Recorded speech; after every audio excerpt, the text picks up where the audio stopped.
Exterminate them! Shields are failing! We're surrounded! The Vael Ascendancy did not conquer worlds, it erased them. 9,000 years of expansion, 400 subjugated species, 11,000 star systems flying the black and gold banner of the Ascendancy fleet. No empire in recorded history had ever grown this large. No empire had ever needed to grow larger. The Ascendancy's capital fleet alone numbered 40,000 warships, each one longer than a human city, each one crewed by soldiers who had never known defeat. Admiral Threxa Vael commanded the 9th Purge Fleet, 6,000 ships, enough firepower to sterilize a solar system in one afternoon. She had done it before, twice. Her flagship, the Absolute Verdict, stretched 40 kilometers from bow to stern. Its main cannon could crack a planet's crust in a single shot. The Ascendancy called this weapon the Correction. They had used it on rebellious colonies, on species that refused tribute, on anyone foolish enough to resist. No one had resisted twice. Then came the reports from the Outer Rim, a species called humanity, a single planet, a handful of colonies, barely 300 years of spaceflight. Ascendancy intelligence dismissed them in one line: negligible threat. Recommend standard subjugation protocol. Admiral Khan read the file twice. She found it almost insulting. They send scouts into our border space, her tactical officer reported. Then they retreat. No weapons fire, no provocation. Cowards, Khan said, or fools. She did not know which. She assumed it did not matter. 3 weeks earlier, an Ascendancy salvage crew had found something drifting in the debris field near Kepler Station 7. A wrecked vessel, human design, barely 200 meters long. Its hull was scorched black, its engines were dead, no weapons signature, no shields active. The salvage captain logged it as derelict, non-functional, zero tactical value. He ordered it towed back to the Ascendancy scrapyards at Threxa Belt. Strip it, he said, sell the metal. He did not know what he had just taken home. He did not know the ship had a name. Painted faintly on its hull, beneath the scorch marks, 3 letters remained. No one on the salvage crew could read the alphabet. No one bothered to translate it. They filed it under Cargo Manifest 40 Alpha, category scrap, value minimal. They were wrong about all 3. Admiral Khan's fleet reached the edge of human space 11 days later. 6,000 warships dropped out of slipspace in perfect formation, a wall of steel spanning half a light minute. Ahead of them, a single human colony, designation in Ascendancy records, Outpost Meridian. Population 40,000, defense fleet 19 ships. Khan almost laughed at the number. 19, she said, send the surrender demand. Her communications officer transmitted the standard Ascendancy ultimatum, translated into English by their linguistic algorithms. Blunt, absolute. Submit or be erased, you have 1 hour. The response came back in less than a minute. A single human voice, calm, almost bored. This is Fleet Captain Alina Reyes, Meridian Defense Command. We decline. Khan's bridge crew stared at the screen in silence. 2 words, her second officer said. They gave us 2 words. They gave us their death sentence, Khan replied. She ordered the fleet forward, full advance, no further warnings. On Ascendancy war doctrine, an enemy this small received no honor guard, no formal battle lines. Just annihilation, delivered efficiently. 6,000 ships surged toward 19. Khan expected panic. She expected the human ships to scatter, to flee toward their planet to beg. Instead, the 19 human ships held formation, perfectly still, engines idle. They're not moving, her helm officer said. They're paralyzed with fear, Khan said. Proceed to firing range. The Ascendancy fleet closed the distance. 400,000 kilometers, 300,000, 200,000. Still, the human ships did not move. "Something is wrong," her tactical officer murmured. Khan ignored him. Confidence had carried the Ascendancy across 11,000 systems. It would carry her through this one. "Open fire," she ordered. 40,000 plasma cannons lit the void gold. The barrage should have vaporized all 19 ships in under 4 seconds. It did not. A shimmering lattice of light bloomed around the human fleet. Every incoming shot bent, curved, and vanished into empty space. Silence gripped the Ascendancy bridge. "Report," Khan said. Her voice had lost its confidence. "Shields," her tactical officer said. "Human shields, they redirected our fire." "Impossible.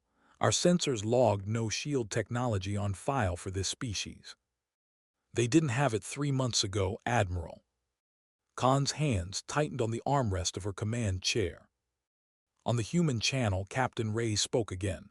Still calm, still measured. "Phase 1 complete," she said. "Not to the Ascendancy, but to someone else entirely." The Ninit. Inhuman ships opened their gun ports. What emerged were not standard human railguns. Ascendancy sensors flagged the energy signature as unrecognized. Each shot punched through Ascendancy shielding as if it wasn't there. 3 Ascendancy cruisers lost power within seconds. 2 more began venting atmosphere. "That is not possible," Khan whispered. Her fleet outnumbered the humans 300 to 1. And yet, in the first exchange, the humans had disabled 5 warships without losing a single vessel. "Return fire all batteries," Khan shouted. The Ascendancy unleashed everything. Every cannon, every missile, every particle beam in their arsenal. The human shield lattice held, barely flickering, absorbing impact after impact. Then, one of the 19 human ships peeled away from formation. It accelerated directly toward the Ascendancy flagship. "They're suicidal," Khan said. "Target that vessel, destroy it." 100 cannons converged on the single human ship. It did not explode. It vanished, not destroyed, but folded out of real space, reappearing seconds later behind the Ascendancy formation. "Report, where did it go?" "It's behind us, Admiral. It's inside our formation." The human ship fired once. A single Ascendancy dreadnought split in half. Khan stared at the tactical display, breathing hard. 19 ships, 40,000 souls at Outpost Meridian, and somehow they were winning. "Fall back," she ordered. "Full retreat, regroup at the border." It was the first order of retreat Admiral Threxa, Vael Khan, had given in 23 years of service. It would not be the last. Ascendancy High Command received Khan's retreat report within hours. They did not believe it. They demanded a full sensor log, a full battle record, verified through 3 independent analysts. The results were the same. 19 human ships had repelled 6,000 Ascendancy warships, 0 human losses, 17 Ascendancy vessels destroyed or disabled. High Command ordered a full intelligence review of the human species. What they found changed everything. 40 years earlier, Ascendancy scouts had first detected radio signals from Earth. Standard procedure required immediate contact and assessment. The assessment team's initial report, buried in an archive for decades, had been dismissed as low priority. It read, "Species exhibits unusually rapid technological adaptation. Recommend further observation before contact." No one had followed up. Humanity was small. Humanity was slow. Humanity was, by every metric the Ascendancy used to measure threats, irrelevant. For 40 years, humanity had known they were being watched. For 40 years they had said nothing, built nothing visible, provoked no one. They had built everything invisible instead. Deep beneath the surface of Mars, in facilities no orbital scan could penetrate, humanity constructed something no other species in the galaxy had ever attempted. They called it Project Ember. Not a weapon, not a fleet, a doctrine.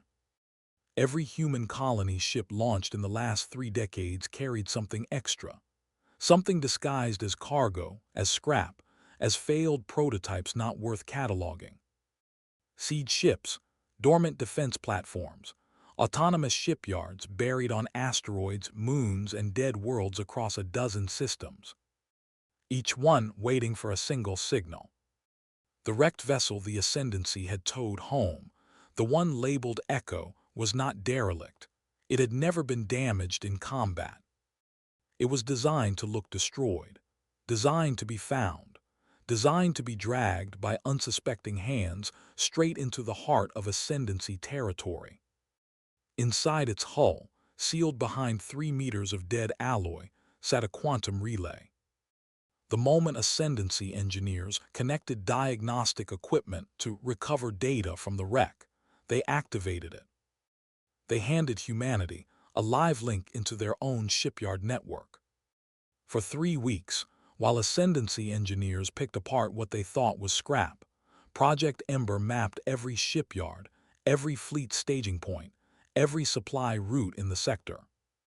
Then it went silent again, waiting for Admiral Khan to arrive at Outpost Meridian, waiting for the order to fire the first shot. Because the moment the Ascendancy attacked a human colony, Project Ember's dormant network received its activation signal. 40 years of preparation, thousands of hidden shipyards, millions of autonomous drones. All of it built around one core assumption: the Ascendancy would eventually come, and when they did, they would underestimate humanity completely. They were right. At Fleet Command on Earth, a message scrolled across every command screen in the solar system. Admiral Khan's retreating fleet limped toward the border relay station at Threxa Belt, the same scrapyard where the wrecked human ship had been towed weeks earlier. She expected reinforcements. She expected safety. Instead, she found silence. "Admiral," her comms officer said, voice tight, "Threxa Belt isn't respond." Ding. Increase power to the hailing signal. "I am Admiral, there's no fleet there, no station, no." The view screen flickered. What should have been a bustling Ascendancy shipyard, home to 2,000 warships under construction, was gone.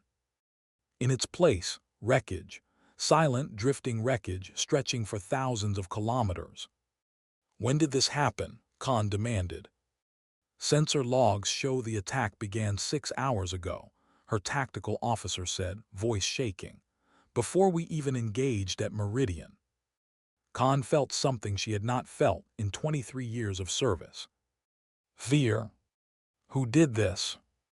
Her answer came not from her crew, but from an unfamiliar signal breaking into the Ascendancy command channel. Encrypted, unauthorized, impossible to trace. A human voice, different from Captain Ray's, older, harder. "This is Fleet Admiral Marcus Edo, Sol Combined Forces. You are currently inside a kill zone." "Identify your fleet strength," Khan snapped, more reflex than strategy. "Would you like the number, Admiral, or would you prefer to just watch?" Every sensor on the absolute verdict lit up at once. From behind asteroids, from beneath ice fields, from the hollowed interiors of moons the Ascendancy had scanned 100 times and found nothing. Ships, thousands of them. Human ships, built in secret, across 40 years, in shipyards no Ascendancy sensor had ever detected. Because those shipyards were built from material the Ascendancy itself had overlooked as junk, debris, and scrap. 12,000 vessels emerged from hiding in under 90 seconds. Twice the size of Khan's entire purge fleet. "That's impossible," Khan whispered. "Our intelligence, our scans, this species had 19 ships." "You scan what we let you see," Edo's voice replied. "For 40 years. The human fleet did not charge in wildly. It moved with terrifying precision, encircling the remains of the Ninth Purge Fleet in a slow, deliberate cage of steel. All ships converge fire on Ascendancy flagship, Edo ordered calmly. Everyone else hold position. Let them see what's coming. Khan's crew began shouting damage reports before a single shot had even been fired. Pure terror, spreading through the bridge like fire through dry grass. "Admiral orders," her second officer asked, voice cracking. Khan stared at the wall of human ships surrounding her, every escape vector blocked, every retreat path sealed. "Full retreat," she said. "Emergency slipspace jump now." "Admiral, the jump drive needs 6 minutes to charge." "Then charge it while we're dying if we have to." The human fleet opened fire. Not scattered volleys. A single, coordinated strike, timed to the millisecond, converging on precise coordinates across the Ascendancy formation. 19 Ascendancy warships died in the first 4 seconds. 40 more in the next 10. Khan watched her 6,000-ship fleet collapse in real time, on a scale and speed the Ascendancy had never before witnessed, and had always inflicted on others. "Admiral Khan," Edo's voice said again, quieter now, "you executed the correction on 2 civilizations before mine. Aravith Colony, the Kesh Migration Fleet. We have their survivors, we have their testimony." Khan said nothing. There was nothing to say. "This is not a war," Edo continued. "This is an accounting." The absolute verdict's jump drive reached 70% charge. It would not reach 100. 3 minutes before her jump drive would have completed its charge, Admiral Khan gave the order that would end her career, her fleet, and nearly her life. "Full stop. All batteries cease fire. Open a channel to the human command ship." Her tactical officer stared at her. "Admiral, if we stop now." "We're already dead if we don't," Khan said. "I want to understand what just happened to us." The channel opened. Admiral Marcus Edo's face appeared on her screen for the first time. Not young, not old, just tired in the specific way of a man who had waited a very long time for this moment. "You want an explanation," Edo said. "It wasn't a question. I want to know how a species with 19 visible warships defeated a fleet of 6,000. "You didn't fight 19 ships, Admiral," Edo said. "You fought a plan 40 years in the making. The 19 ships were bait. Meridian was bait. The wreck your salvage crew towed home was bait." Khan's breath caught. "The Echo," she said. "Correct. The moment your engineers connected to it, you gave us eyes inside your own network. Every shipyard, every fleet route, every weakness. You planned for us to find it. We planned for you to underestimate it," Edo said. "Just like you underestimated Meridian. Just like your entire empire underestimates everyone, right up until the moment it's too late to matter." Khan looked at her tactical display. 12,000 ships holding position around the shattered remains of her fleet, not finishing the kill, not yet. "Why haven't you destroyed us?" she asked. "Cause we want the Ascendancy to hear this, not just from a message, but from you," Edo said. "Tell your high command what happened here. Tell them what they towed into their own scrapyard." "They won't believe a retreat report. They will believe the wreckage at Threxa Belt," Edo said. "They will believe the 12,000 ships you're looking at right now, and in time, they will believe the ones we haven't shown you yet." Khan's blood ran cold. "There are more.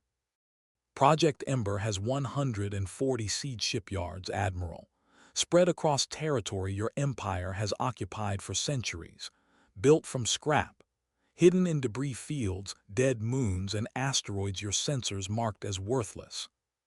"That's not possible. We would have detected." "You detected exactly what we allowed you to detect," Edo said. "For 40 years, we let your empire believe we were harmless. We let you believe we were slow. We let you believe a wrecked ship was garbage." Khan finally understood, not just the tactics, the entire scope of what had happened. Humanity had not stumbled into a war they were unprepared for. They had built the trap first, then waited, patiently, for the Ascendancy to walk directly into it. "We came here to conquer a colony of 40,000, Khan said quietly. "And instead," Ito said, "you handed us the coordinates of your empire's entire Western Fleet infrastructure. Thank you for that, Admiral." Khan closed her eyes. "Take your surviving ships and go home," Ito said. "Tell your Ascendancy what waits for them if they come back. Tell them Phase 3 just ended." "What comes after Phase 3? Ito's expression did not change. "Phase 4, he said. "You won't like it." The channel closed. Admiral Threxa, Vael Khan, returned to Ascendancy space with 400 ships. She had left with 6,000. Her report reached every level of Ascendancy High Command within hours. Then every allied species under Ascendancy rule. Then, eventually, every enemy the Ascendancy had ever made. The message was short. It did not need to be long. "A species we marked as negligible destroyed a purge fleet, using a weapon we mistook for scrap. They waited 40 years for us to make one mistake. We made it." On a quiet command deck orbiting a small, unremarkable planet called Earth, Fleet Admiral Marcus Ito stood before a wall of screens showing 140 shipyards, all now fully operational, all no longer hidden. Behind him, a young officer asked the question everyone in the room was thinking. "Sir, what is Phase 4? Ito did not turn around. "Phase 4, he said, "is when they realize retreating wasn't a mercy." On the screen, a final line of text appeared, broadcast to every Ascendancy vessel still within human sensor range. "Humanity does not negotiate with those who call US garbage. We just let you find out WHY." The transmission ended. Somewhere in the dark between the stars, 140 shipyards began building the next generation of ships. The Ascendancy had spent 9,000 years teaching the galaxy to fear them. Humanity had spent 40 years learning exactly how that fear worked. Now it was humanity's turn to teach.